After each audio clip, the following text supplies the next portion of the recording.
চাচা, আপনাকে তো চেনা চেনা লাগছে। কি বলো ভাতিজা, তোমার সাথে তো আমার প্রথম দেখা হলো। না চাচা, আমি আপনাকে আগেও কোথাও দেখেছি।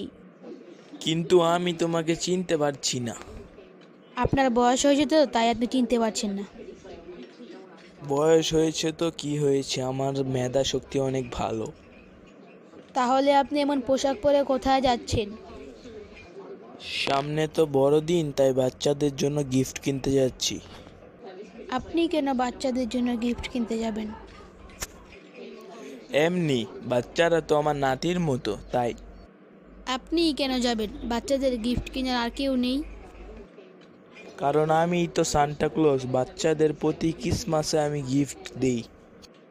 তার জন্যই তো আপনাকে আমার চেনা চেনা লাগছে।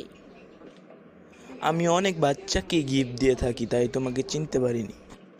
আচ্ছা ঠিক আছে, যান, আমি আপনার গিফটের অপেক্ষায় থাকবো। আচ্ছা, রাতে দেখা হবে, বাই।